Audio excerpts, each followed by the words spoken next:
Beneath the quiet hum of modern life lies a silence much older than memory. It is the sound of forgotten ages, of civilizations whose songs have faded into dust, whose stories rest beneath stone and soil. When we gaze into the night sky or listen to the slow rhythm of the ocean, we are hearing echoes of that deep past. Every whisper of wind across an ancient ruin carries with it a question. How much of what we know about our world is truly complete? How much has been lost, hidden, or erased by the steady hand of time? History is often told as a straight line, a march of progress from darkness into light. Yet if we look closer, we find fragments that do not fit the pattern, ruins too old, maps too precise, myths that feel like memories. Beneath the accepted timelines of history, there is another story, softer and stranger. It moves like a current beneath the surface of recorded fact, flowing quietly through the forgotten corners of the world. These are the mysteries that time tried to bury, but never fully succeeded in concealing. Imagine standing on a cliff overlooking the sea, where the horizon stretches into endless blue. Somewhere below those waves, cities may sleep, stone temples wrapped in coral, streets swallowed by sand and silence. Far inland, across deserts and mountains, more relics lie waiting. Pillars carved with unknown symbols, ancient walls built with impossible precision. Each discovery whispers of civilizations that once flourished and then vanished, leaving behind questions instead of answers. The more we uncover, the more we realize how much we still do not know. This journey is not about proving or disproving. It is about listening. Listening to the quiet spaces between facts, where myth and memory overlap. For history, when told gently, is not just a list of dates and empires. It is the heartbeat of countless lives, layered through time. The stones, the stars, the patterns etched into the earth, all seem to carry a secret language, one that invites us to slow down, to wonder, and to dream. As we begin this exploration, we are not searching for certainty, but for connection to the unknown, to the forgotten, to the mysterious beauty of what once was. There is a peace in the unknown, a calm that comes from accepting that not every mystery needs to be solved. The ancient world was vast, filled with complexity that even now eludes understanding. Yet in that vastness lies comfort. For if our ancestors could build wonders we still struggle to comprehend, it reminds us that human potential, both creative and spiritual, is far deeper than our modern minds may grasp. Every fragment unearthed, every inscription deciphered, is a small echo of that ancient brilliance returning to light. We often think of the past as gone, but it is not gone. It merely sleeps. Beneath layers of earth and centuries of forgetfulness, the stories of forgotten peoples still breathe.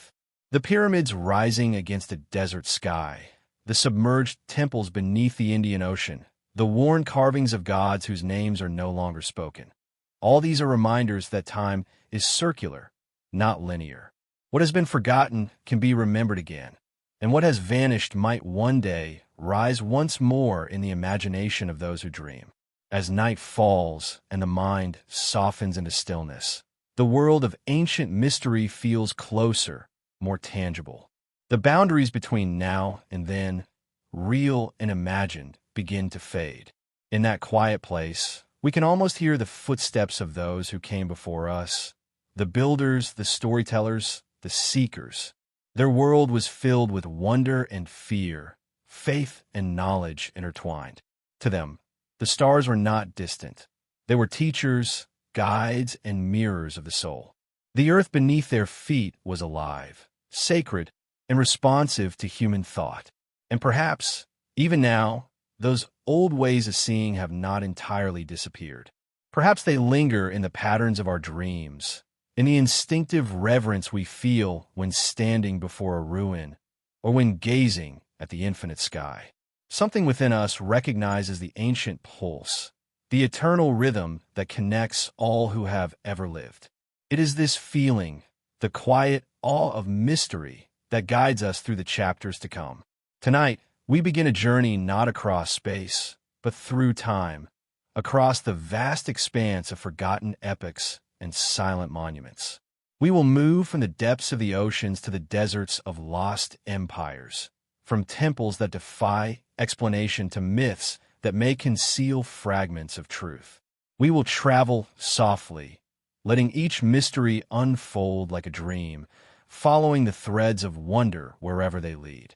For in the end, the purpose is not to find final answers, but to remember that history, like the night sky, is infinite in its beauty and depth. Let's begin, then, with open minds and still hearts. Let us listen for the whispers that drift across time, the echoes of civilizations that once altered the course of history, and whose mysteries continue to shape the way we see ourselves. The past is not gone. It waits, quietly, for us to remember. Beneath the restless surface of the ocean lies a silence more ancient than human memory. The sea, vast and unknowable, has always been both cradle and crypt of civilization. Beneath its blue expanse, time moves differently, slow, unhurried, eternal. It swallows empires whole and guards their secrets with the patience of a god. Somewhere beneath those endless waves, the ruins of forgotten cities may still sleep, their stones covered in coral, their streets now highways for passing fish. It is in these depths that one of humanity's oldest and most enduring mysteries begins, the story of lost civilizations beneath the sea. The legend of Atlantis is perhaps the most famous of these. First told by the philosopher Plato over 2,000 years ago, it speaks of a mighty island civilization that possessed wisdom and technology far ahead of its time. According to his account, Atlantis was a place of harmony and abundance, a kingdom of scholars and builders who understood both science and spirit. Yet pride and greed crept in, and the gods, angered by human arrogance, cast the island into the sea in a single day and night of catastrophe. Many have treated Plato's story as a moral parable, a philosophical warning disguised as myth. But for centuries, others have searched for evidence of a real Atlantis, convinced that his words may have been rooted in forgotten history. Across the world's oceans, from the Mediterranean to the Caribbean, explorers have claimed to find hints. Unusual stone formations, submerged roads, ancient walls now claimed by coral reefs. In the waters off Bimini in the Bahamas, divers discovered the so-called Bimini Road, a long stretch of rectangular stones lying in precise alignment beneath the waves. Some believe it is a natural formation, the result of geological forces shaping limestone over thousands of years. Others insist it looks too deliberate, too structured, as if once part of something designed. The mystery remains unresolved, suspended between science and speculation, fact and legend. Far from the Atlantic, on the other side of the world, lies another enigma, the underwater ruins off the coast of Yonaguni, Japan. Discovered in 1986 by a diver exploring the seabed, this massive stone structure appears to consist of terraces, steps, and flat platforms rising sharply from the ocean floor. Some experts claim it is simply a geological wonder, sculpted by nature's slow patience. Yet others point to the clear right angles, the apparent carvings, and the scale, too grand, too precise, to dismiss as coincidence. If human hands truly shaped Yonaguni, then it may date back over 10,000 years to a time when that region was dry land and human civilization was not supposed to exist in such advanced form. The ocean holds another secret near the western coast of India, in the Gulf of Cambay.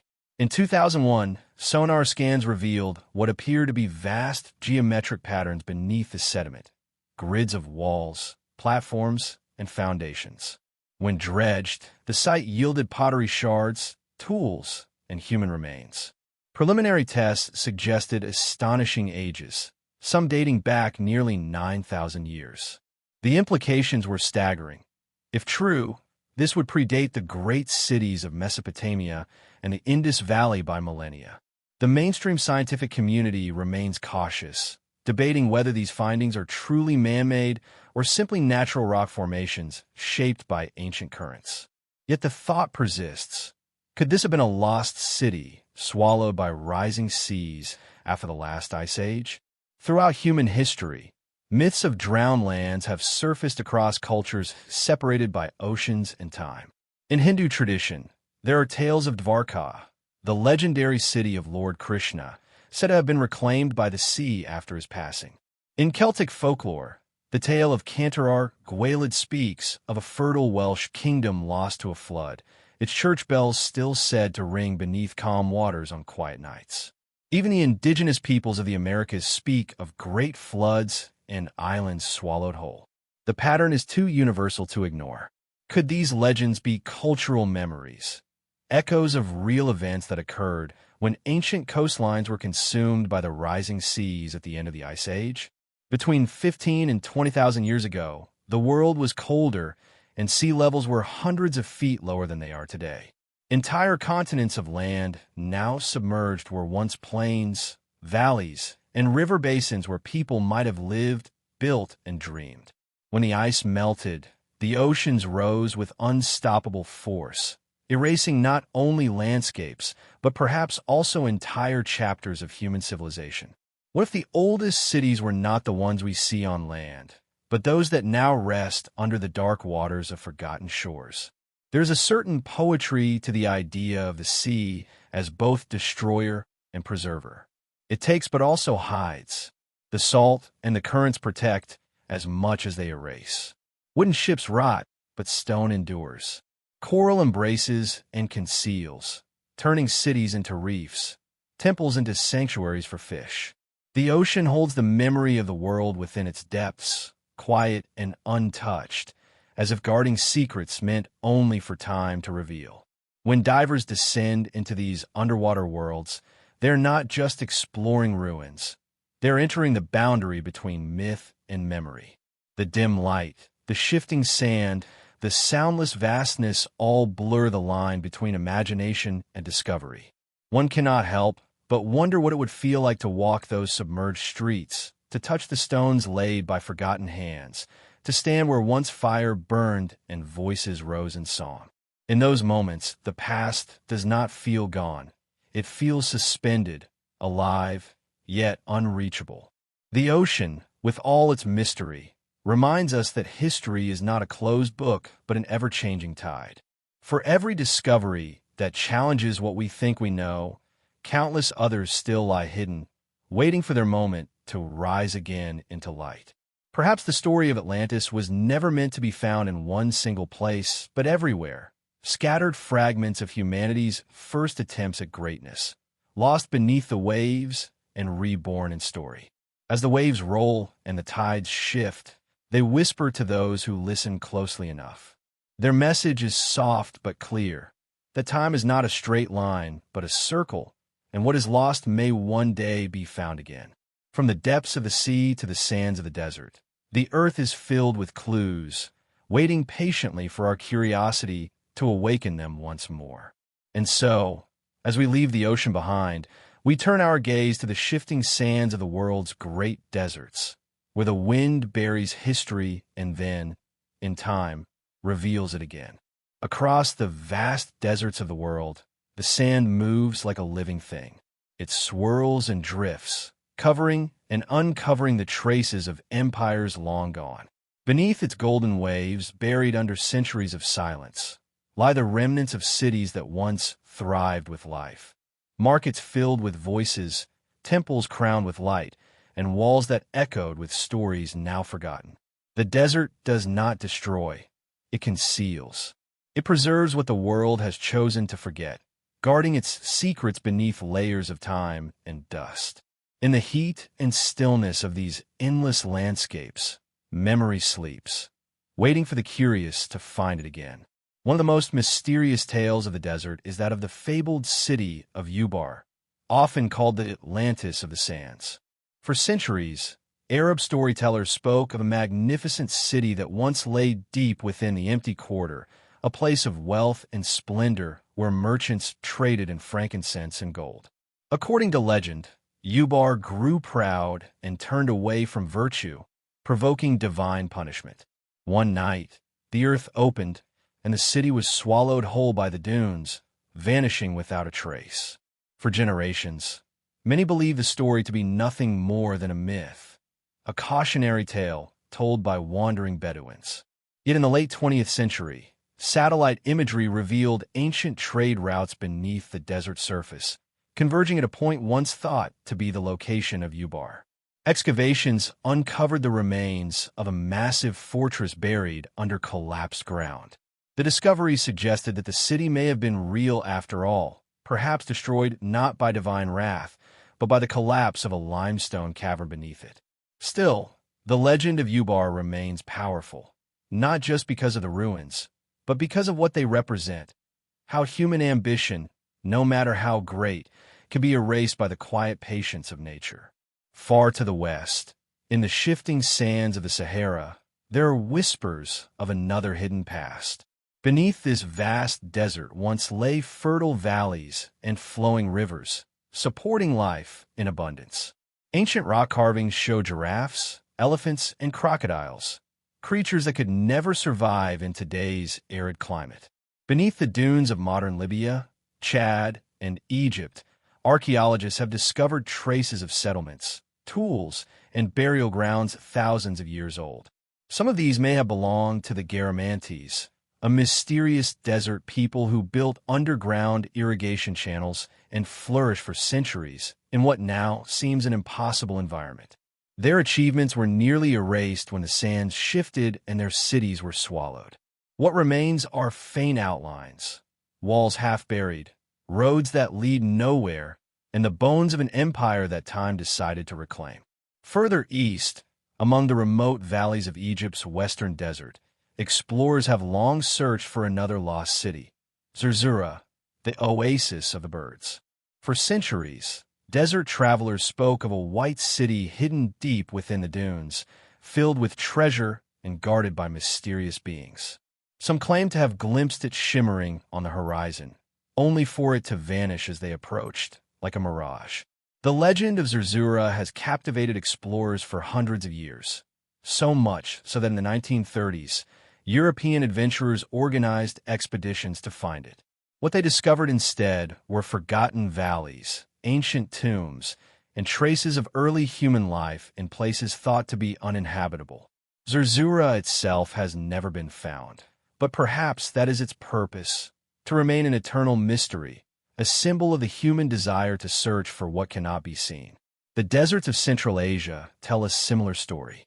Along the vanished branches of the Silk Road lie the ruins of cities once vibrant with trade and culture: Merv, Samarra, and Turfan. Sand and wind have stripped their walls bare, yet their foundations still speak of human brilliance. In the Taklamakan Desert, archaeologists unearthed remarkably preserved mummies, faces still visible beneath ancient linen, hair still braided, colors still vivid after 4,000 years. These silent figures seem to look across time, their expressions calm, as if they knew they would one day be rediscovered. Their existence raises unsettling questions about who lived in these places and how much of their story has been forgotten. Deserts, though barren on the surface, are among the most fertile grounds for discovery. Unlike jungles or oceans, they do not decay what they cover. They freeze it in time. The dry air, the absence of moisture, the lack of human interference, all combine to protect rather than destroy. Beneath every dune may lie a piece of a temple, a forgotten road, or a scroll that once held the thoughts of a poet or a priest. Archaeologists call the desert the library of the earth, because in its stillness, it keeps perfect records of what the world once was. Yet, like any library, its books are not easy to read. To reach them, one must endure heat, thirst, and the haunting emptiness that stretches in all directions.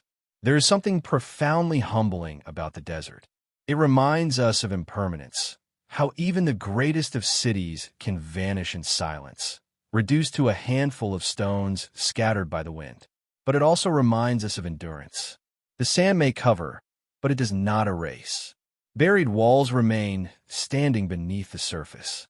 Forgotten names wait to be spoken again. The desert is not a graveyard. It is a pause, a deep breath in the long story of time. And sometimes, when the wind shifts and the dunes move, history resurfaces for a moment before being swallowed again. Travelers often describe a peculiar stillness in the heart of the desert, a feeling that time itself has stopped. The horizon stretches endlessly, and the mind begins to quiet. It is in this silence that the ghosts of lost cities seem to whisper. Perhaps they are not calling to be found, but simply to be remembered. For what is memory, if not a kind of resurrection? Each discovery, a pottery shard, a pillar, a single word carved in stone, is a voice returning from the past, soft but insistent, reminding us that civilization is more fragile and more resilient than we imagine.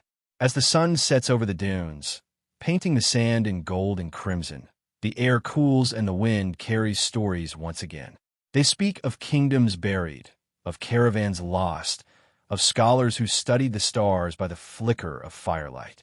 They speak of human longing, for knowledge, for connection, for meaning in a vast and mysterious world.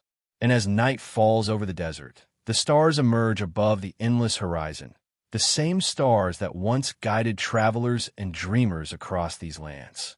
They, too, are witnesses, watchers of forgotten empires in eternal time. From the quiet depths of the ocean to the endless deserts of the earth, humanity's greatest mysteries lie hidden in plain sight. The sand now gives way to stone, for beyond the dunes, high upon windswept plains and mountain plateaus, stand the remnants of temples and monuments that should not exist, structures so ancient and advanced that even today, they defy explanation. Our journey continues there, where human hands carved the impossible, and the boundary between history and myth grows ever thinner. Across the high plains, the valleys, and the rugged mountains of our world, there exist structures that challenge the limits of imagination. They are silent witnesses to a human past that seems, at times, impossibly advanced. The stones rise with precision that defies understanding, carved, placed, and aligned in ways that make even modern engineers pause and wonder. These are the temples, the megaliths, and the monuments that should not exist, built not for convenience, but for purpose, belief, and perhaps knowledge lost to time. Consider Göbekli Tepe in southeastern Turkey, a site so ancient that it predates Stonehenge by nearly 6,000 years. Towering pillars, arranged in circular formations, are engraved with images of animals, snakes, foxes, boars, and birds, in a relief so lifelike that they seem to leap from the stone. Scholars are still debating how and why this sanctuary was built, as it predates the invention of agriculture, challenging the notion that complex societies only arise after humans settle and farm the land. The stones, some weighing several tons, were quarried, transported, and positioned without the wheel, without metal tools, yet with astonishing skill. Göbekli Tepe whispers of a society driven not solely by survival, but by purpose, ritual, and perhaps an understanding of the cosmos beyond our comprehension. Thousands of miles away, in the Bekaa Valley of Lebanon, stands Baalbek, the site of the Temple of Jupiter. Its foundations are composed of megaliths, so enormous that moving them would challenge modern machinery. The largest stones, known as the trilithon, each weigh over 800 tons. Their faces perfectly cut and fitted with precision so meticulous that even a knife blade cannot be inserted between them. Who built these stones? How are they transported? The answers are lost, though theories abound, from ingenious ancient engineering to speculation about forgotten technologies. The air around Baalbek seems charged with mystery, and every sunset casts shadows that make the stones appear alive, as if they are silently observing the passage of time. South America offers its own marvels in the form of Puma Punku, a complex within the Tiwanaku archaeological site in Bolivia. Here, stone blocks are cut with incredible precision, featuring right angles and interlocking joints that rival modern machining. The surfaces are smoothed as though by tools unknown, some perfectly flat, some adorned with precise grooves. Scholars marvel at how ancient people could achieve such results with only bronze or stone implements. Puma Punku stands as a testament to lost knowledge, hinting at techniques, methods, and understanding that may never be fully recovered. Across the world in India, the Kailasa temple at Ellora appears carved not from assembled blocks, but from a single monolithic rock. Every column, every statue, every intricate carving seems to flow seamlessly from the stone itself, as though the sculptors were translating thought directly into matter. To walk through its halls is to witness the fusion of art, devotion, and engineering mastery, a fusion that transcends time and calls into question how much human capability has been lost along the centuries. Even in Europe, hidden away among the hills and valleys, there are mysteries like the Sacsayhuaman walls of Peru or the Nuragic towers of Sardinia, monuments that reflect a geometric sophistication, astronomical alignment, and durability that seems beyond the means of their creators. The common thread is striking. Across continents and millennia, humans built with a precision and purpose that modern observers still struggle to comprehend. These structures do more than shelter or memorialize. They speak a silent language of mathematics, faith, and connection to the natural world. And yet, for all their grandeur, many of these places were abandoned, forgotten, or buried by time. Temples that once pulsed with life are now empty, echoes of chant's long silence drifting only in the imagination. The alignment of stones with the sun, the moon, or distant constellations suggests knowledge of the cosmos, yet the techniques behind such understanding are lost. We can measure, we can theorize, but the feeling of awe, the quiet reverence that ancient builders likely intended, remains elusive, as though the stones themselves are keeping their secrets. There's a subtle contrast in these places. They are both permanent and fleeting. Their size and craftsmanship speak of permanence, a desire to endure. Yet the very fact that their histories are clouded in uncertainty reminds us that permanence is fragile. Civilizations rise, build wonders, and then disappear, leaving us with questions instead of answers. And perhaps that is part of the intention, to remind future generations that mystery is as essential as knowledge, that some truths are not meant to be fully grasped. Walking among these monuments, one cannot help but feel a deep humility.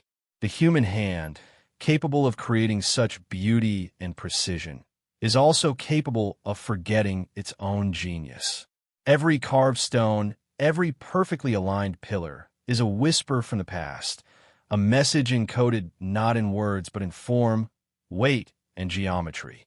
These temples that should not exist are not just relics of stone. They are echoes of thought, belief, and understanding that continue to ripple through time. As the sun casts its slow, golden light across these ancient stones, it highlights both what is known and what remains unknowable. Shadows lengthen, revealing the faint curves of carvings and the precise angles of massive blocks. And for a moment, it is possible to imagine the builders walking these same paths, measuring, carving, and raising monuments with care and devotion. The stones endure, silent yet eloquent, offering us a glimpse into worlds we can almost, but never fully, know. From these sacred structures, our journey flows naturally toward the very language they may have spoken, not in words, but in symbols, scripts, and inscriptions, ancient codes that hold the thoughts, beliefs, and mysteries of civilizations now lost. The stones point the way, guiding us to the next chapter where humanity attempted to record its wisdom, and where some of that record remains forever undeciphered. Across the scattered ruins and silent temples of the ancient world lie marks that were meant to speak, yet remain shrouded in mystery.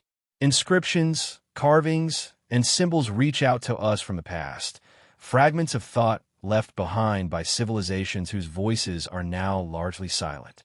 Some we can read, and in them we find the ordinary lives of people, markets, laws, prayers, and proclamations. But others elude understanding entirely, written in codes and languages whose keys have been lost to time. These are the undeciphered scripts, the cryptic messages that hint at knowledge, belief, and history that we may never fully grasp. One of the most enigmatic of these is linear. the script of the ancient Minoans. Flourishing on the island of Crete over 3,000 years ago, the Minoans built palaces of extraordinary complexity and left behind linear inscriptions on clay tablets and ceremonial objects. Scholars have painstakingly compared these symbols to Linear B, the later script of the Mycenaeans, which was eventually deciphered. Yet linear, it remains largely a mystery, resisting translation despite decades of study. The words themselves seem tantalizingly close to comprehension, like a door whose latch is rusted shut, revealing glimpses of meaning but never granting full entry. Far across the oceans, the Phaistos disk in Crete presents another riddle. Discovered in the early 20th century, it is a circular clay tablet stamped with symbols arranged in spirals. Its purpose, its language, and even the method of its creation are unknown. Was it a religious artifact, a calendar, a record of trade, or a form of artistic expression? The symbols have no clear parallels elsewhere, and yet the disc conveys a sense of deliberate communication, a structured language lost to the millennia. The mystery endures, inviting contemplation rather than resolution, and hinting at a civilization whose ideas were complex, precise, and sophisticated. On the distant shores of Easter Island, the Rongorongo script presents a similarly tantalizing puzzle. Etched onto wooden tablets, these glyphs curl and twist in flowing lines, depicting shapes that resemble humans, animals, and abstract symbols. Scholars have attempted to decode Rongorongo for over a century, but it resists interpretation. Some believe it may be a mnemonic device rather than a full writing system, a method for recording oral tradition in a visual form. Others see it as a genuine written language that captures the thoughts, rituals, and stories of a society isolated in the vast Pacific for centuries. Whatever its purpose, Rongorongo represents a bridge between humanity's desire to communicate across time and the silence imposed by history. Even in the Indus Valley, one of the earliest urban civilizations, undeciphered seals and inscriptions puzzle modern researchers. Thousands of small carved stones have been found, each bearing intricate symbols and animal motifs. Attempts to connect these markings to any known language have so far failed. These seals suggest trade, governance, and ritual, yet the full story of the Indus people, their beliefs, their social structures, and their intellectual achievements, remains inaccessible to us. Every tablet, every seal is a quiet challenge, a whisper from civilization that thrived over 4,000 years ago, now speaking to us in a code we cannot yet unlock. The human urge to record, to leave traces of thought and memory, is universal. Across continents and epochs, people have sought to ensure that their words and ideas could survive time. Yet time is both a preserver and a thief. Some scripts are lost, others destroyed, and many have faded so that only fragments remain. These gaps in understanding do more than frustrate. They evoke wonder. They remind us that human knowledge is fragile, that even the most ingenious efforts to communicate can vanish or become incomprehensible, leaving behind only the echo of intention. And yet, within these undeciphered symbols, there's a strange intimacy. They allow us to sense the presence of someone long gone, the hand that carved, the mind that conceived, the culture that nurtured thought and expression. We can glimpse the rhythm of their lives, the sacred rituals they honored, the stories they told to make sense of the world. Even without understanding, the marks themselves convey a pulse of humanity, a connection that transcends the centuries. In these silent messages, we find a bridge between the known and the unknowable, a reminder that history is not only recorded in events, but in the subtle act of trying to communicate. As we move from these scripts and inscriptions, we begin to see a pattern. Civilizations were not only building in stone and metal, but also in symbols and signs. Their language, like their temples and monuments, sought to reach across time. And yet, for every word preserved, countless others have been lost, swallowed by erosion, fire, or neglect. What remains challenges us to imagine, to interpret, and to listen with patience. In the undeciphered scripts of the ancient world, history speaks in riddles, urging us to wonder, to dream, and to honor the voices that linger silently just beyond reach. These scripts are not mere puzzles. They are echoes of human thought, reaching across centuries to touch us now. They teach humility, showing that even in the presence of great intellect and culture, understanding is never guaranteed. Each symbol, each line carved or inscribed, carries with it the weight of intention and the quiet persistence of memory. They remind us that knowledge can be ephemeral, yet the desire to leave a mark on the world is enduring. And as we reflect on these lost languages, we are invited to imagine the lives, the dreams, and the wisdom of those who lived so long ago, whispering still through the silent shapes left behind. From these undeciphered texts, our journey naturally turns to the stars, the heavens themselves, as the next canvas for human expression, for the recording of knowledge, belief, and mystery.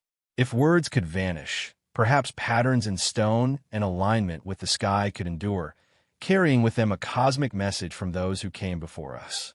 And so we lift our gaze upward toward the celestial architects who carved their understanding of the universe into the very landscape, waiting for us to notice and wonder. For countless generations, humanity has looked to the night sky not merely for guidance, but for meaning. The stars were more than points of light. They were markers of time, symbols of deities, and records of events that might otherwise fade from memory. Across continents and centuries, ancient people observed the heavens with meticulous care, aligning their temples, monuments, and observatories with the movements of the sun, moon, and stars. The cosmos became a canvas for human curiosity and reverence, a silent teacher whose lessons could be read in shadows, angles, and light. These celestial architects, as they are often called, left behind a legacy that continues to astonish us today. Consider Stonehenge, rising from the plains of England like a frozen heartbeat of the past. Each massive sarsen stone is placed with a precision that seems impossible without careful astronomical observation. The heel stone aligns with the sunrise of the summer solstice, and other stones mark lunar cycles and eclipses. Archaeologists and astronomers alike marvel at how these prehistoric builders, without telescopes or written records, could encode such sophisticated knowledge in stone. The purpose may have been ceremonial, astronomical, or both, a meeting place where human rituals synchronized with cosmic rhythm, reminding us that our ancestors were intimately attuned to the cycles of the universe. Thousands of miles away, in the Yucatan Peninsula of Mexico, the Mayan city of Chichen Itza offers another testament to celestial precision. The Temple of Kukulkan, with its stepped pyramid, demonstrates a perfect alignment with the equinoxes. Twice a year, as the sun sets, shadows cast by the pyramid's terraces create the illusion of a serpent slithering down the staircase, symbolizing the descent of the feathered serpent god. The Mayans, like the builders of Stonehenge, understood the interplay between light, shadow, and architecture in a way that merged science, spirituality, and artistic expression. Their work reminds us that ancient people were not merely observers of the sky. They were active participants in its patterns, translating cosmic events into human experience. In Egypt, the pyramids of Giza present another enduring mystery. The Great Pyramid sides are almost perfectly aligned with the cardinal points, and its internal passages appear to point towards specific stars in Orion and Sirius. Scholars have debated whether these alignments were purely symbolic, religious, or connected to agricultural calendars and celestial cycles. Regardless of purpose, the precision required to achieve such orientation is staggering, especially given the tools and knowledge available at the time. The pyramids demonstrate a level of observational skill and mathematical understanding that modern minds still struggle to fully explain, suggesting a profound sophistication in the ancient understanding of the heavens. Even in the remote reaches of the southern hemisphere, structures like the Nabta Playa in the Egyptian desert reveal early attempts to record the movements of stars and planets. Stones arranged in circles and lines indicate solstices, lunar cycles, and perhaps even distant planetary positions. These markings suggest that humans, as early as 5,000 years ago, were not only recording celestial events, but also integrating them into social and religious life. The night sky became a shared language, a framework within which human activity could gain meaning and rhythm. The celestial patterns encoded in these structures hint at a broader philosophy, a vision of a universe in which humans are not merely passive inhabitants, but participants in cosmic order. Observing the stars was a way of understanding cycles, birth and death, seasons, and the invisible forces shaping life on Earth. The architecture, then, is not only functional but symbolic. Temples, pyramids, and observatories were all instruments for harmonizing human life with the greater rhythms of the universe, allowing civilizations to align themselves with forces both tangible and divine. What is most remarkable is the consistency across cultures separated by thousands of miles and centuries. From Stonehenge to Chichen Itza, from the pyramids of Egypt to the circular observatories of ancient India, there is a shared understanding that the heavens hold knowledge and power. These structures serve as silent teachers, pointing to celestial bodies with a precision that seems almost uncanny. They remind us that even without telescopes or modern instruments, human beings have always been capable of observing patterns and translating them into architecture, ritual, and social organization. The sky, vast and eternal, became both a map and a mirror, reflecting the ingenuity and curiosity of those who came before us. In many ways, the heavens themselves became a repository of wisdom. They recorded events, encoded calendars, and provided orientation across vast landscapes. They were, in effect, the earliest libraries of human knowledge, open to those who knew how to read them, yet subtle enough to conceal truths from those who did not. To study these celestial alignments is to participate in a dialogue with ancestors whose voices remain silent, but whose intentions are encoded in stone. Every solstice, equinox, and shadow cast upon these ancient monuments is a whisper from the past, a subtle reminder that human observation and curiosity have always sought to bridge the earthly and the cosmic. Yet, despite all the research and observation, many questions remain. How did these cultures achieve such precision? Were there lost techniques or knowledge now forgotten? Were these alignments purely practical, purely spiritual, or a delicate weaving of both? The mysteries endure, not as failures of understanding, but as invitations to look up at the night sky, to measure, to imagine, and to wonder. In this way, the celestial architects of the ancient world continue to teach, guiding us with silent hands from across the ages. From these lofty observations, our journey turns from the external universe to the internal pursuit of knowledge and understanding. If the sky above could be read as a book, then so too could the human mind and spirit be trained to decipher the hidden truths of the world. The next chapter leads us into the sacred schools, the temples of initiation, and the secretive societies where knowledge, philosophy, and spiritual insight were nurtured and protected, often in ways that continue to mystify us today. In the quiet corners of the ancient world, knowledge was often treated as sacred, entrusted to those who were willing to dedicate themselves fully to its pursuit. Not every truth was meant to be shared with the masses. Some wisdom was guarded, whispered only within the walls of temples, or hidden in rituals that required years of study to understand. Across civilizations, from the deserts of Egypt to the hills of Greece, secret schools and mystery traditions emerged, offering lessons in philosophy, astronomy, mathematics, and spirituality. These institutions were not merely educational. They were transformative, shaping not only the intellect, but the character and perception of those who walked their shadowed corridors. Consider the temples of ancient Egypt, where priests devoted their lives to the study of the cosmos, medicine, and ritual. Within these sacred spaces, students were initiated into complex systems of knowledge, learning the rhythms of the Nile, the cycles of the sun, and a symbolic language that governed both life and death.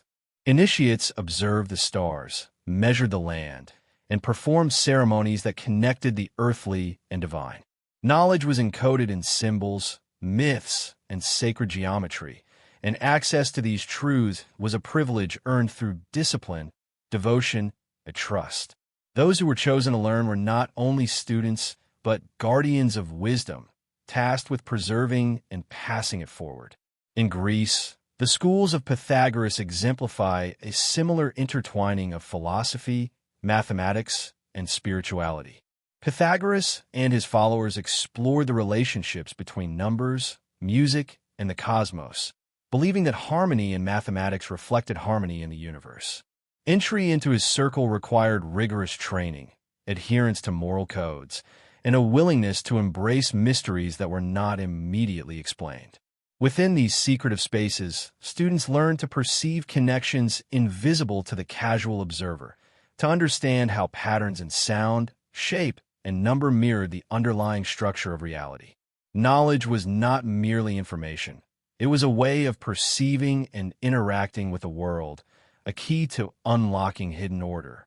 Elsewhere, the Orphic traditions of ancient Greece offered teachings that were equally veiled in symbolism and ritual. Initiates underwent ceremonies that connected them with the cycles of life, death, and rebirth. Through poetry, music, and meditation, they were encouraged to contemplate the unseen forces shaping existence. Like the Egyptian temples or Pythagorean circles, Orphic schools were places of transformation, where knowledge extended beyond intellect to touch the spirit. Those who left such schools carried with them a deeper understanding of the world, a sensitivity to the sacred, and a responsibility to honor the mysteries entrusted to them.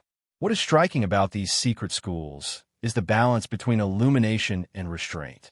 Knowledge was powerful, but it was also dangerous. To reveal certain truths to the unprepared could be harmful, or so the ancient teachers believed. In this way, secrecy was not merely about hierarchy or control. It was a form of protection, a recognition that understanding must be accompanied by wisdom and reverence. The line between enlightenment and folly was narrow, and those who sought truth were guided with care, ritual, and patience. The lessons imparted in these hidden circles were not limited to technical skills or memorized facts.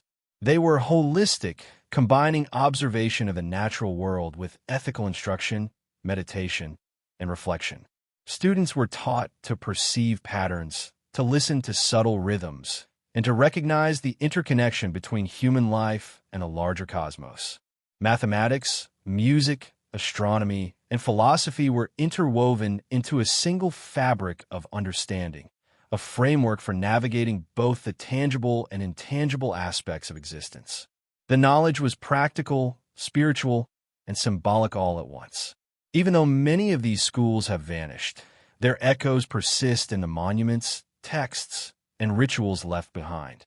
Initiates recorded their teachings in cryptic inscriptions, allegories, and architectural forms designed to convey understanding only to those who could interpret them. Some knowledge was intentionally hidden in plain sight, embedded in the geometry of temples or the alignment of sacred sites with celestial bodies. These secret threads of wisdom suggest that our ancestors possessed insights that extended far beyond what is commonly recognized today. Insights into mathematics, astronomy, human consciousness, and the spiritual forces shaping life. The hidden schools remind us that the pursuit of knowledge is not merely an accumulation of facts, but a process of transformation. To truly understand the ancient world, we must consider not only what was known, but how it was taught, preserved, and protected. The interplay of secrecy and revelation, of discipline and insight, created cultures in which knowledge was both a tool and a responsibility. It is a lesson that transcends time, showing us that the most profound truths are often discovered not through forceful pursuit, but through patient listening, observation, and dedication. As we leave these sacred halls and secretive societies behind, the journey carries us onward to the artifacts left in their wake, the tangible traces of civilizations that sought to record, preserve, and transmit knowledge across time. These objects, ranging from mechanical devices to carved symbols, challenge our understanding of human innovation and hint at capabilities that seem almost beyond the reach of the historical record. In examining these relics, we confront not only the ingenuity of the past, but the persistence of mystery itself, a mystery that continues to inspire curiosity and wonder. Across the ancient world, certain artifacts stand as silent witnesses to human ingenuity, innovation, and mystery.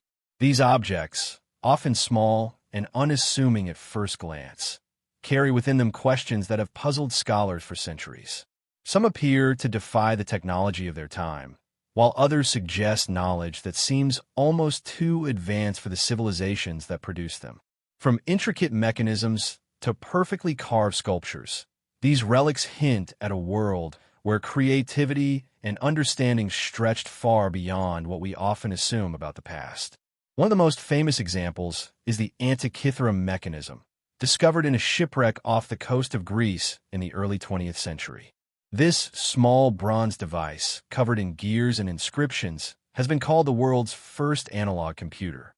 Dating back over 2,000 years, it was capable of predicting celestial movements, eclipses, and even the cycles of the Olympic Games.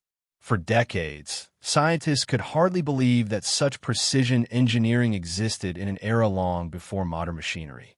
The mechanism challenges assumptions about the technological capabilities of the ancient Greeks, suggesting that they possessed a sophisticated understanding of astronomy and mechanical design that was lost for centuries. In South America, intricate gold artifacts from the Moche and Inca civilizations tell a different but equally compelling story. These objects, often ceremonial in nature, display levels of craftsmanship that seem almost impossible to replicate today without modern tools. Gold was not only a material of wealth, but also a medium for encoding knowledge. Symbols, patterns, and depictions of deities often contain astronomical, spiritual, or historical information. These artifacts are more than decoration. They are compact stories, systems of meaning compressed into metal and artistry, waiting for the patient observer to decipher them. Even simpler objects, like clay tablets or stone carvings, sometimes reveal extraordinary knowledge when examined closely. Babylonian tablets, for example, contain advanced mathematical calculations and astronomical observations that predate European discoveries by millennia. Some include sophisticated understanding of geometry, algebra, and the movements of planets, skills that required precise observation, record-keeping, and abstract reasoning. Each artifact reflects not only the technical skill of its creators, but also their capacity to think in ways that challenge modern assumptions about ancient civilizations. Across Europe and Asia, megalithic carvings and ritual objects continue to spark fascination. The carved stones of Karnak in France, the intricate jade artifacts of ancient China, and the ritual figurines of the Mediterranean all carry a symbolic language, often interwoven with astronomical or calendrical meaning. These objects, created with painstaking effort, suggest an ancient impulse to record knowledge, to communicate ideas, and to influence both human and cosmic order. They remind us that humans, regardless of place or time, sought ways to bridge the seen and unseen, the tangible and the metaphysical. What makes these artifacts particularly compelling is their dual nature. They are both functional and enigmatic. Some had practical applications, like the Antikythera mechanism, yet their sophistication exceeds expectations. Others, like ceremonial objects, appear symbolic, yet they encode knowledge that could inform calendars, rituals, and even agricultural planning. They are reminders that utility and mystery often coexist, and that the ancients understood how to embed layers of meaning into the material world. The existence of such artifacts challenges the narrative that technological and intellectual advancement occurs in a linear progression. Across continents and centuries, humans achieve feats that seem inconceivable when viewed through a modern lens. Tools, symbols, and devices suggest a depth of understanding that was sometimes lost, only to be rediscovered generations later. Each artifact becomes a conversation across time, a dialogue in which the ancient hand reaches out, inviting us to pause, observe, and wonder. These relics also carry an aesthetic weight. Even as they pose questions, they inspire awe. The precision of the gears, the perfection of carved stone, the delicate balance of metalwork. All these elements evoke a sense of beauty intertwined with purpose. There is poetry in their design, a quiet testimony to human ingenuity that transcends mere functionality. They remind us that our ancestors were not only thinkers and builders, but also artists, attuned to harmony, proportion, and the subtleties of form. As we examine these artifacts, we come to understand that history is not only the story of empires, battles, or rulers.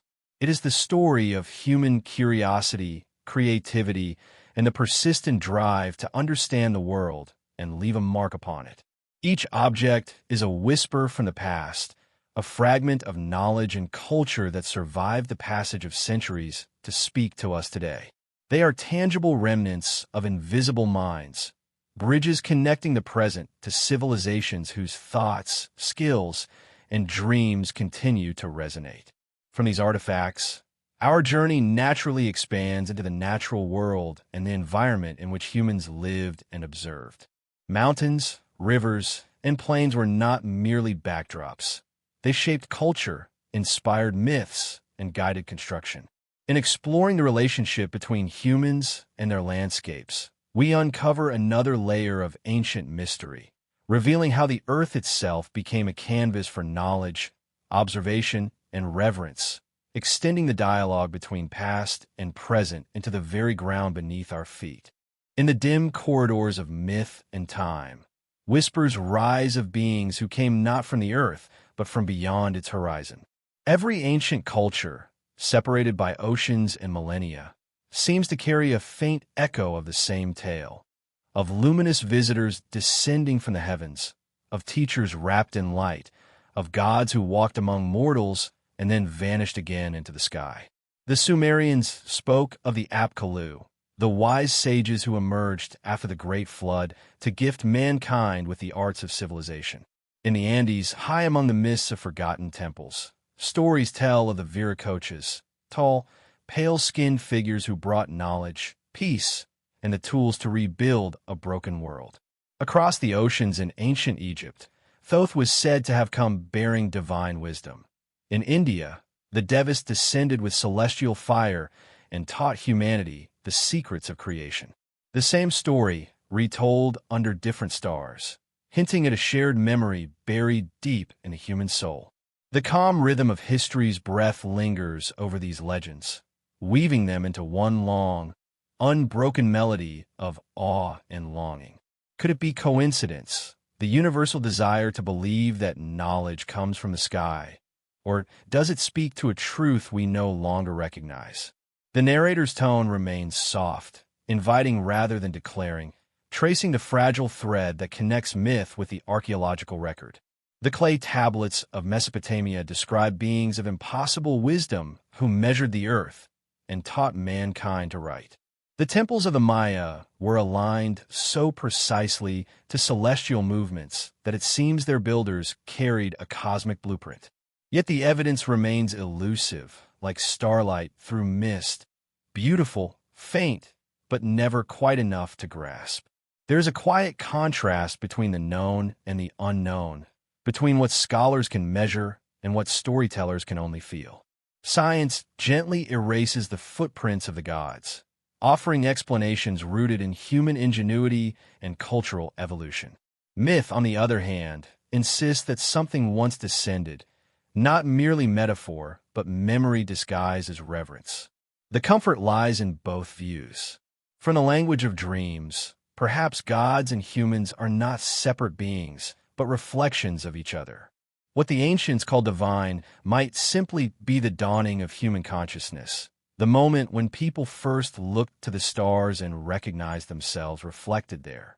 The Viracochas fade into the mist, their temples silent now, but still humming with unseen resonance. The Apkalus sink into the rivers of time, their names worn smooth by centuries of retelling. And yet, each story carries the same emotional gravity, the feeling of having once been touched by something greater. Even in cultures that never spoke to one another, Aboriginal Australians, the Dogon of Mali, the Hopi of North America, there are tales of star people who descended, taught, and then left behind a promise to return. The parallels are hauntingly familiar, and the narration moves slowly through them, like a candle through shadowed hallways. Between these ancient myths lies the quiet possibility that what humanity saw as divine intervention may have been the flowering of its own intellect. The Apkallu teaching agriculture, the Viracochas showing how to build with stone, Thoth revealing the script of gods. Perhaps these were not external visitors, but symbols of internal awakening. In every story, light descends from the heavens, illuminating darkness. Knowledge emerges from chaos. Whether that light was literal or metaphorical does not change the comfort it brings. Humanity's story, after all, is one of endless yearning to understand, to reach higher, to touch the unknown, to converse with the sky. And still, some mysteries resist explanation. Carvings of beings with elongated skulls, reliefs showing winged figures, ancient texts describing flying chariots. These images stir curiosity and skepticism alike. The gentle voice of the documentary neither denies nor endorses. It simply lingers on the beauty of uncertainty. It asks, without asking directly, if these stories were meant only as symbols, why do they feel so real? If they were memories, what exactly did our ancestors see? Each question dissolves into the next like ripples across a still lake, never loud enough to disturb the calm, but deep enough to invite thought long after the sound has faded.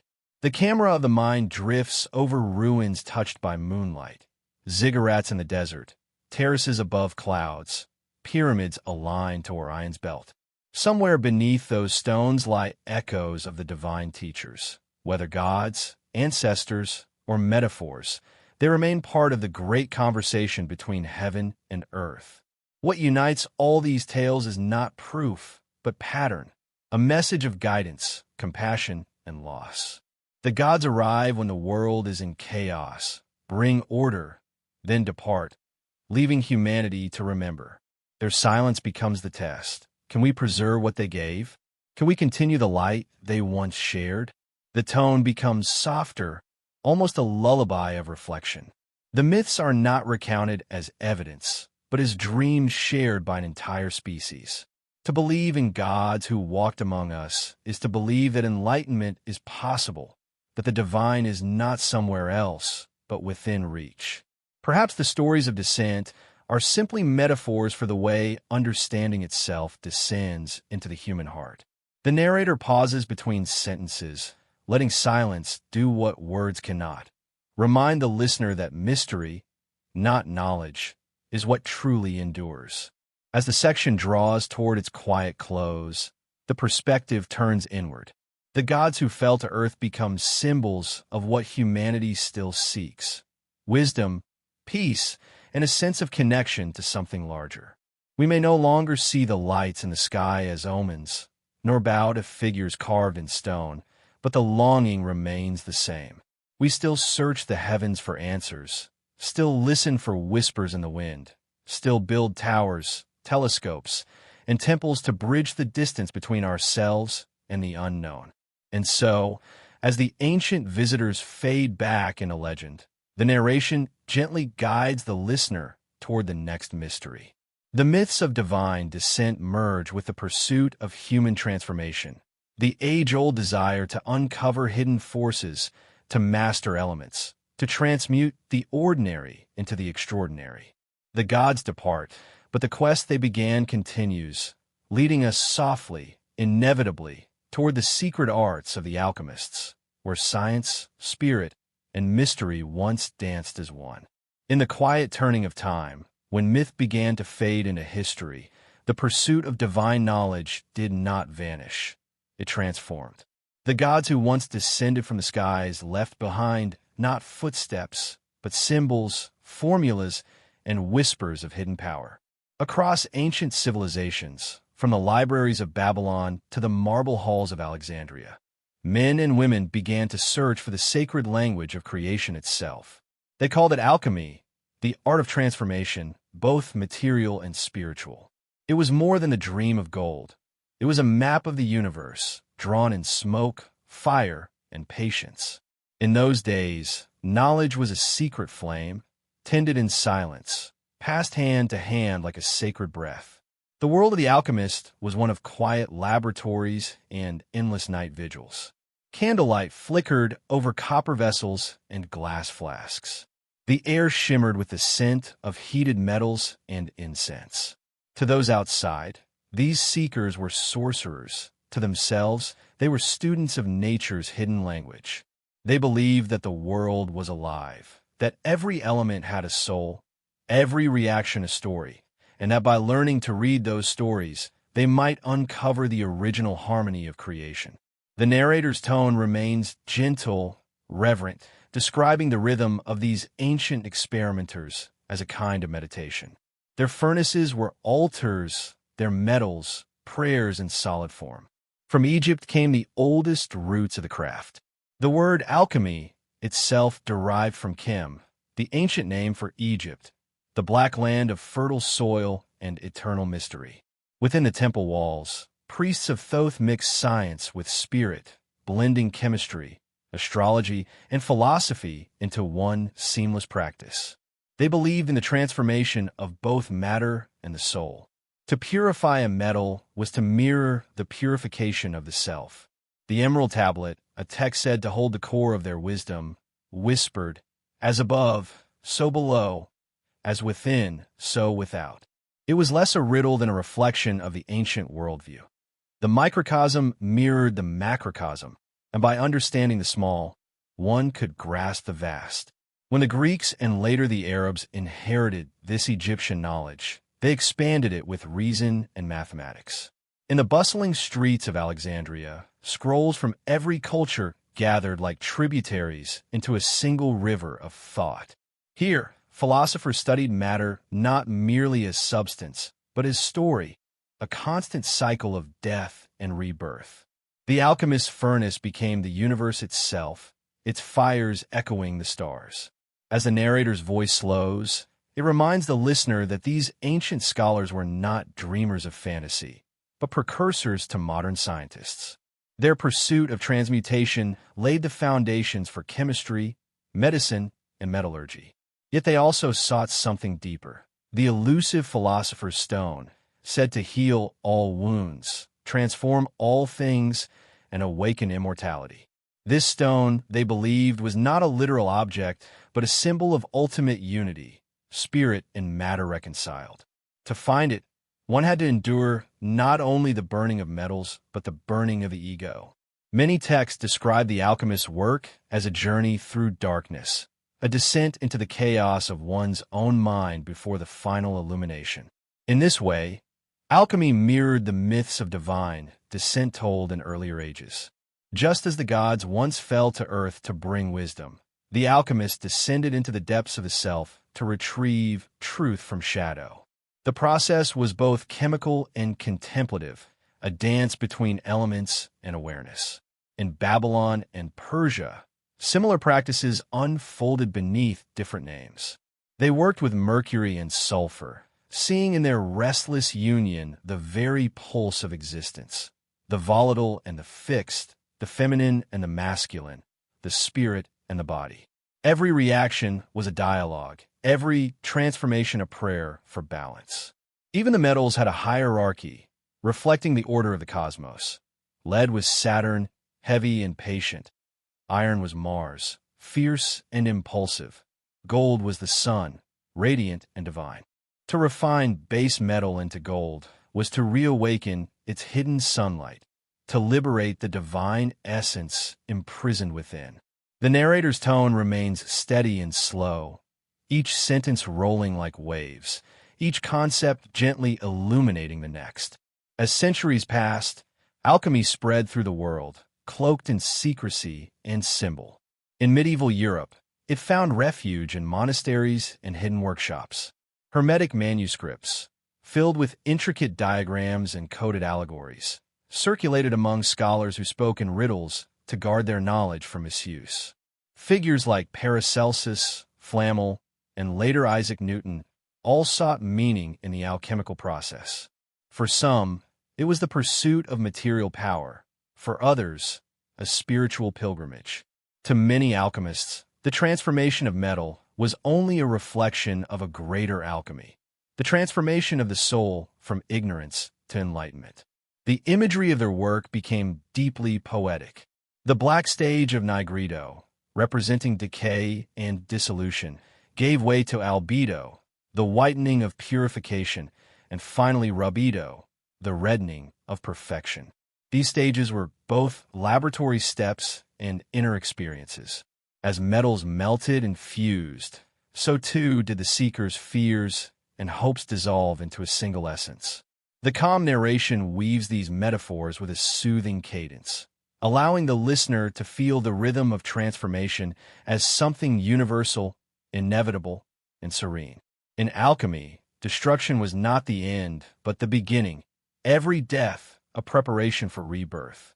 The documentary drifts gently through time, visiting the lost libraries where these experiments were recorded in secret languages. Some texts remain untranslated, written in symbols that blend science with mysticism, geometry with prayer. The question arises quietly. Did these ancient scholars truly find what they sought? Or was their discovery something subtler, a way of seeing the world as endlessly changeable, infinitely alive? In their attempts to manipulate nature, they learned humility. In their search for perfection, they found beauty in imperfection. Even as modern science replaced alchemy's language with equations and empirical laws, the dream itself endured. The idea that everything can transform, that within darkness there hides a spark of light, is as old as humanity. Today we call it chemistry, psychology, or simply growth. Yet the heart of alchemy still beats quietly beneath those disciplines. The belief that nothing is fixed, that everything is part of a living continuum. The furnace of the alchemist is now the laboratory of the scientist, but the longing is unchanged, to understand the fabric of existence, to touch the mystery behind the matter. As the final embers of this section fade, the narrator's voice softens into reflection. The alchemists may not have created gold or immortality, but they transformed something equally precious, the human relationship with knowledge. They taught that the universe speaks through symbols, and that by studying the outer world, we awaken the inner. The gods once taught humanity how to build and write. The alchemists taught it how to see. Their search for transmutation was, at its core, a meditation on connection between light and shadow, earth and spirit, beginning and end. The listener is left in a tranquil state where fire and stillness meet. The story of alchemy closes not with a revelation, but with a deep, luminous calm, the understanding that all transformation, whether of metal or mind, is part of the same eternal process. As the flames die down, a new darkness takes their place, rich and full of potential. The narration pauses, and in that silence, we sense the next mystery rising. For beneath the earth, deeper than the alchemist's laboratory, older than any written word, there lie tunnels and caverns, the hidden chambers of forgotten civilizations. The descent begins again into the shadows beneath the world, where legends wait in the dark for history to find them once more. Beneath the quiet skin of the earth, in places untouched by the sun, lie stories older than memory itself. The ancients spoke of hidden realms beneath mountains and deserts, cities that never saw daylight, and corridors stretching endlessly beneath sacred ground. The air down there was said to shimmer with secrets, with echoes of prayers long forgotten. It is here that the next mystery unfolds, in the shadows beneath our feet, where stone remembers what the surface world has forgotten. The narrator's tone slows, the words settling like dust in candlelight, inviting the listener to descend gently into the subterranean imagination of humankind. In Turkey's Cappadocia, deep beneath the soft volcanic rock, lies Derinkuyu, an entire underground city carved with astonishing precision. Its tunnels wind downward through 17 levels, large enough to shelter thousands. Archaeologists believe it was once a refuge from invasion, a sanctuary in times of danger. But as the narration glides through those silent chambers, the mind begins to wander. Who first carved this labyrinth, and what compelled them to live in the dark? The doorways are round stones that roll into place from within, sealing out the world above. Wells and ventilation shafts breathe faintly through the stone, as if the earth itself once had lungs. Derinkuyu feels less like a fortress and more like a womb, a place of rebirth, of waiting for the surface to become safe again. As the candle of imagination flickers lower, the story widens. Derinkuyu is not alone. Beneath the deserts of Egypt, tunnels stretch between temples. Beneath the Andes, caverns whisper of ancient builders who shaped the rock before recorded time. In the highlands of Peru, stories persist of passages that run from Cuzco all the way to distant fortresses, too deep and dangerous to explore today. The Incas, when asked where their ancestors came from, spoke softly of a sacred cave, a dark mouth in the earth from which humanity first emerged. For them, the underworld was not a place of punishment, but of origin, of creation. Across continents, the same pattern emerges. The belief that beneath the ground lies another world, mirroring our own. The Greeks called it Hades. The Egyptians named it Duat. The Norse spoke of Svartalfheim, the realm of the hidden folk. But even beyond mythology, there are physical spaces that suggest humans have always been drawn downward, into mines, catacombs, and carved chambers. Perhaps it was safety they sought, or perhaps silence. The narrator's voice softens, describing how light behaves underground, how a single flame can seem infinite, how sound moves differently, slower, more deliberate. The earth absorbs noise, leaving only the heartbeat and the slow rhythm of breath. As we drift further, the focus turns to the legends of Agartha and Shambhala, mythic subterranean kingdoms said to exist beneath Asia. These tales tell of enlightened beings who withdrew from the surface world to preserve wisdom through cycles of destruction and renewal. Some believe that the entrances to these realms lay in the Himalayas, others in the Arctic or beneath sacred mountains. Their stories mirror the ancient idea that wisdom survives in hidden places, waiting to emerge when humanity is ready. The narration does not rush to prove or disprove, but instead lingers on the poetic contrast, the surface world's chaos against the imagined serenity below. It is the dream of stillness, of eternal preservation, that makes such myths endure. Even in more recent times, explorers and mystics have spoken of strange openings in remote landscapes, of caverns that seem to breathe warm air, of underground lakes that glow faintly without any known light source. These accounts, whether factual or fanciful, share a common pulse, the feeling that the earth is alive, that its depths are not dead stone but sleeping consciousness. In many traditions, caves were sacred places where shamans sought visions and contact with the spirit world. To enter the underworld was to cross a threshold, to leave behind the distractions of light and see truth in darkness. The calm narration guides the listener through these ideas, drawing connections between the practical and the mystical. The underground served many roles: a refuge from war, a storehouse for memory, a metaphor for the hidden mind. In psychological terms, the subterranean world mirrors the unconscious, the layer of thought and emotion that shapes the visible self. Just as Derinkuyu lies beneath Cappadocia's plains, so too does our inner life lie beneath our daily surface, silent but immense. The ancients may not have spoken of psychology, yet they built its architecture in stone. As we move through these imagined depths, the soundscape softens, footsteps on hollow stone, the distant echo of dripping water. The listener is invited to feel the cool air, to imagine touching the walls that pulse faintly with moisture and time. The narration describes how archaeologists, crawling through narrow passages, sometimes find drawings of stars or patterns of circles, carved where no sunlight has ever reached. Why map the heavens underground? perhaps to preserve the memory of light in a world of shadow. This contrast, darkness holding the image of light, becomes the emotional heart of the section. The story lingers on one last idea: the cyclical nature of hiding and revelation. When civilizations face collapse, their people often carried knowledge underground, into tombs, caves, and sealed vaults. In this way, the earth itself became a library, storing fragments of human history for future rediscovery.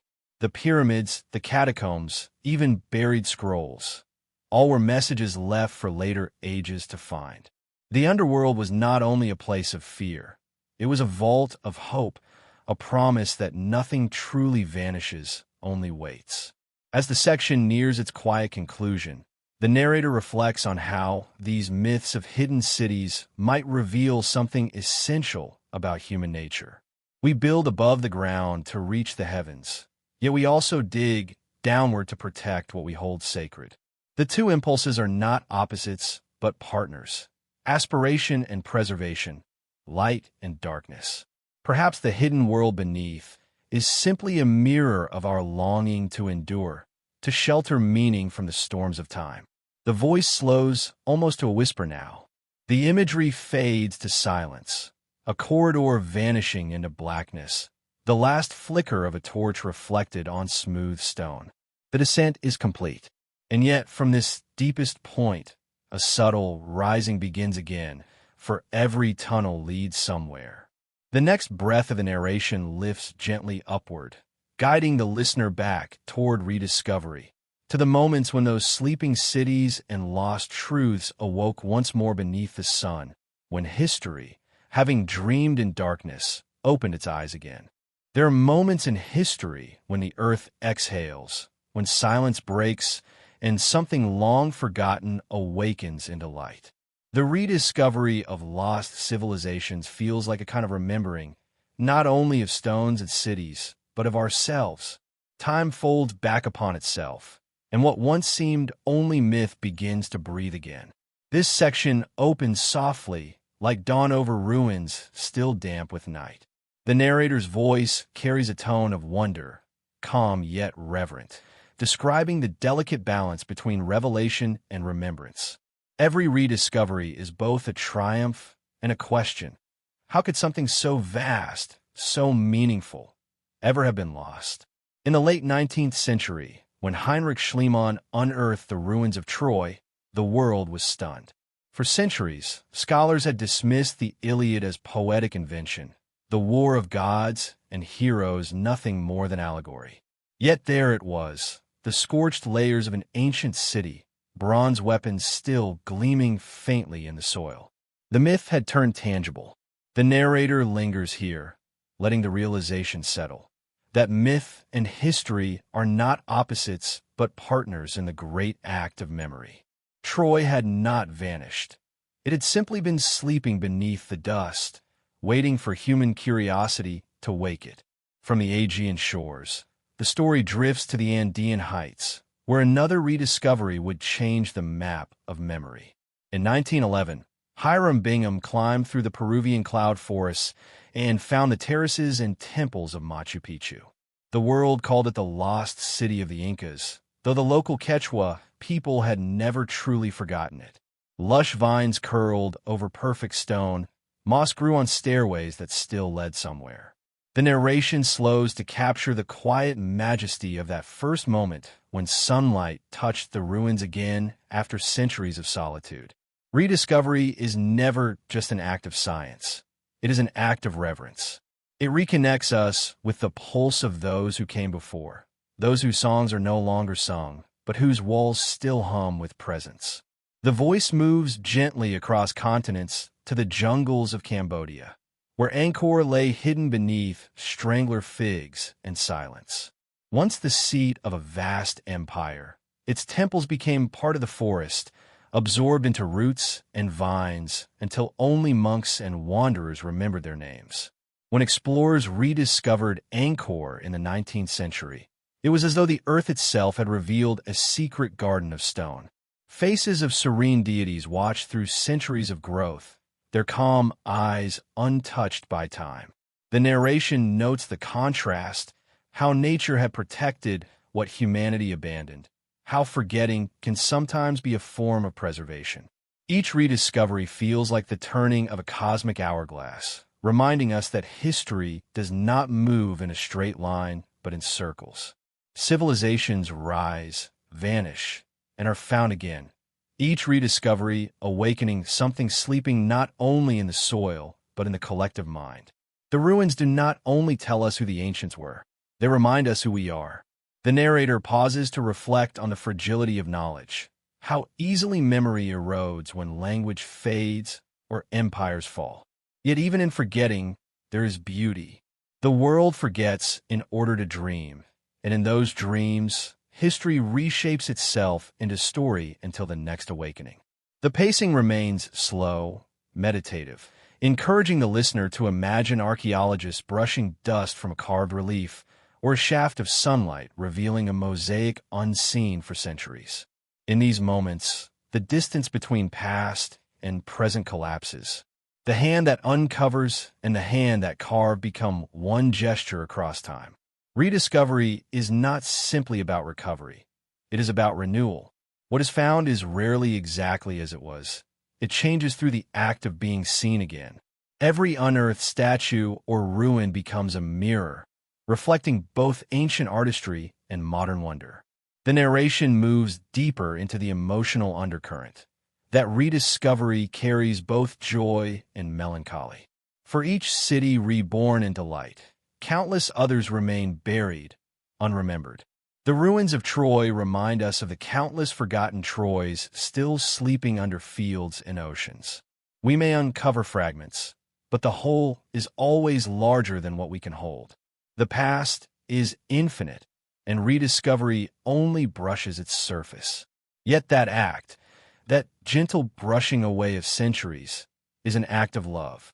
It affirms the continuity of human experience, that our curiosity, like the ancients' own, will always push us to dig deeper. As the gentle rhythm continues, the narrator turns philosophical. What if forgetting is part of remembering? What if the silence between discoveries is necessary? A kind of rest in the grand symphony of time. The listener is invited to imagine the earth as a keeper of dreams, holding stories until we are ready to hear them again. Sometimes rediscovery happens through archaeology, sometimes through myth, sometimes through simple chance. A farmer unearthing a statue, a traveler stumbling on an ancient path. The pattern remains. Humanity loses, then finds, forgets, then learns to remember anew. Gradually, the narration brings the idea closer to the present. We, too, live surrounded by sleeping memories. Beneath cities, in archives, in neglected books, fragments of forgotten worlds still wait. Modern technology, satellites, sonar, LiDAR, now reveals entire landscapes hidden beneath jungle canopies and shifting sands. Yet even with all this knowledge, mystery endures. There are still questions without answers, ruins without names, languages without translation. Rediscovery, it seems, is endless because forgetting is endless too. The balance between the two keeps history alive, a breathing organism rather than a static record. As this section draws to its tranquil close, the narration softens to a whisper, acknowledging that every rediscovery carries both revelation and humility. The earth allows us to remember only what we are ready to understand. And so we dig, not to conquer the past, but to commune with it. The forgotten becomes familiar, the myth becomes truth, and then, slowly, truth becomes mystery again. It is a cycle as old as humanity, one that keeps wonder alive in the heart, even as the mind seeks explanation. The final image is one of quiet gratitude, a figure standing before a newly uncovered temple at dawn, the golden light touching carvings that have not seen the sun for 1,000 years. The silence is complete, yet filled with presence. In that moment, the listener feels the gentle merging of time, the ancient and the modern breathing the same air. And as the light grows, the voice prepares to guide us into what lies beyond discovery itself. The mystery that remains, the questions that time has not yet answered, and perhaps never will. There are mysteries that yield to patient hands, and others that remain forever veiled, shimmering just beyond the reach of comprehension. As we move from the rediscoveries of lost worlds into the stillness of the unknown, the tone becomes quieter, more inward. This is not the realm of excavation or evidence, but of silence, the place where even the wisest must admit they do not know. The narrator's voice slows to a whisper, carrying the listener through a meditation on mystery itself, on the comfort and humility of not having all the answers. For all we have unearthed, decoded, and understood, there are vast territories of history and of the human spirit that remain untouched. The universe itself begins in mystery. The first breath of creation, the spark that set time in motion, remains unknowable. Ancient cultures accepted this with reverence, not frustration. They built their myths not to solve, but to honor the unknown. The Egyptians called it the hidden place. The Greeks named it chaos. And in every tradition, there is a word for that which cannot be spoken. The narration lingers in this shared human recognition that the unknown is not an absence, but a presence, the quiet pulse beneath everything that exists. It is the darkness before dawn, the silence before the song, the space where imagination begins. We have learned to read the language of the stars, to measure the age of mountains, to split atoms and reach the edge of the solar system. And yet the most essential questions still wait unanswered. Where did consciousness come from? Why does beauty move us? What lies beyond death, beyond memory, beyond the final horizon? The narrator does not seek to answer, but to guide the listener into the rhythm of the questions themselves. Each query drifts like a leaf on still water, soft, reflective, unhurried. The point is not to solve, but to listen to the whisper of wonder that has always driven humanity forward. The ancients, perhaps, understood this better than we do. They left their monuments and their myths not as explanations, but as invitations, doorways into contemplation. The pyramids, the stone circles, the sacred texts, the songs of creation, all of them echo with the same message. That mystery is the breath of existence. Without it, knowledge would be lifeless, and curiosity would fall silent. The narrator describes the image of a candle flickering in the dark. The light is precious, but it means nothing without the shadow around it. So too, mystery gives meaning to understanding. The unknown shapes the beauty of the known. In the modern world, we often fear what we cannot explain. We rush to categorize, to label, to dissect. Yet in doing so, we risk losing something ancient and vital, the reverence for what lies beyond reason. The unknown once guided us, not frightened us. It drew explorers across seas, artists toward inspiration, and philosophers toward truth. Every breakthrough was born from the quiet acceptance that mystery comes first. The calm voice of the narrator reminds the listener that mystery is not an obstacle to be conquered, but a companion on the journey. It is the pause between heartbeats, the silence between stars. Still, there is another layer to this idea, a paradox that has always fascinated humankind. What if the greatest mysteries are not outside us, but within us? The more we uncover about the cosmos, the more we realize how little we understand about consciousness itself. How does awareness arise from matter? Why does memory linger like an echo even after time has passed? What part of us recognizes beauty or feels the pull of the infinite?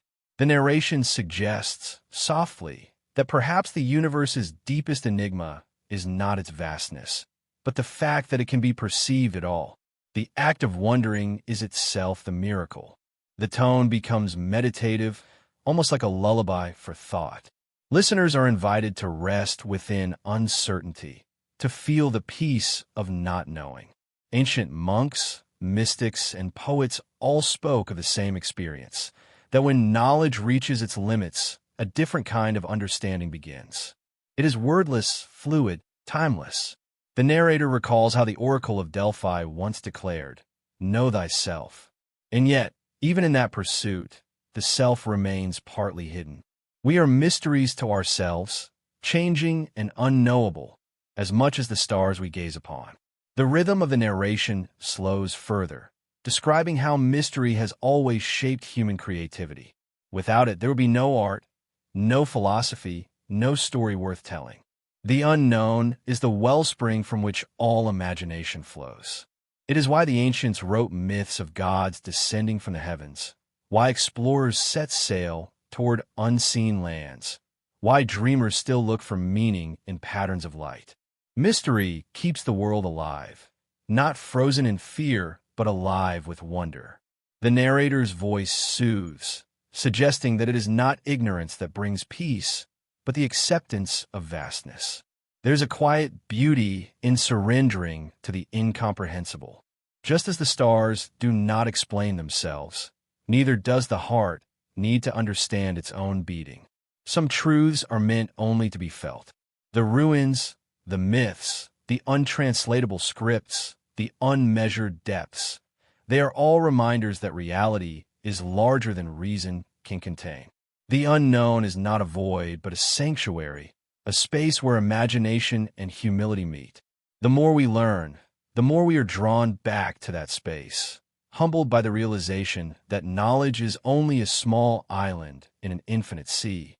As this reflection deepens, the narration begins to shift, connecting mystery not to distance, but to intimacy. Perhaps we are not separate from the unknown at all. Perhaps we are made of it, born from mystery, living through it, and returning to it in the end. Every breath is a question, every heartbeat, an answer we can feel but never fully understand. The unknown is not out there. It is within, woven into the very essence of existence. And so, the voice grows softer still, preparing for the transition ahead. The mysteries that remain are not failures of understanding, but reminders of connection. We are part of an unfolding story that began long before us and will continue long after. The light of rediscovery fades into the twilight of reflection. The listener is left not with confusion, but with calm, a serene awareness that the unknown is what keeps life sacred. In this quiet acceptance, the journey turns once more toward the present, toward continuity. The mysteries may remain unsolved, but their presence still shapes who we are, how we think, and what we dream of becoming. As the last words of this section dissolve into stillness, a new thought begins to rise, gentle, hopeful, that perhaps the forgotten past and the unknown future are not separate at all, but joined by a single thread, the unbroken rhythm of time itself, still weaving us into the story of everything. As the story slows, the narration turns inward. History is no longer distant or silent. It breathes through us. We are not separate from the past. We are its continuation, its living echo. Every civilization we uncovered in this journey still lives quietly within the rhythm of our own lives. Just as the ancients built for eternity, we too build, dream, and forget, repeating their pattern in new forms. The narrator's voice softens, guiding us into reflection. Perhaps the ruins we explored are mirrors, showing us our own impermanence. The same hopes that carved temples once now shape our cities and our stories. Time changes everything, yet something essential remains. Memory does not vanish. It transforms, like stone returning to earth. The modern world moves quickly, but beneath its noise, the ancient still whispers. The patterns of myth, the hunger for meaning, the awe of the unknown, they endure. We are threads in the same tapestry, carrying the breath of countless generations. Every thought, every act of creation becomes part of that unbroken rhythm. As the voice fades, peace settles over the words. The listener feels both small and infinite, a fleeting moment in a timeless story. The ancients are not gone. They speak through us still. The past, the present, and the forgotten are one continuous current. In the hush that follows, we understand. To live is to remember, and to remember is to honor the endless cycle of becoming and returning. Night settles over everything now. The long path through history and mystery draws to a gentle close. The voice that once carried discovery now carries rest. We are invited to release the questions, to let silence answer in its own way. All that has been, the lost cities, the forgotten names, the hidden stories, dissolves into one quiet truth. Nothing is ever truly gone. What is lost becomes memory. What is remembered becomes light. Time does not erase, it transforms. The narrator's tone becomes a whisper, calm and tender. We are part of the same rhythm that shaped the ancients, dust becoming form, form becoming dust again. Every breath continues the story. We are both the seekers and the secrets we seek. The world drifts toward stillness. Beneath the earth, the past sleeps. Above it, the stars keep their silent watch. There will always be mysteries waiting, patient as the turning sky. That is their beauty and our peace. As the final moments arrive, the voice lingers like a fading candle flame. May the forgotten rest gently. May wonder never end. The sound softens into silence, carrying the listener into calm, into the timeless space where all stories begin again.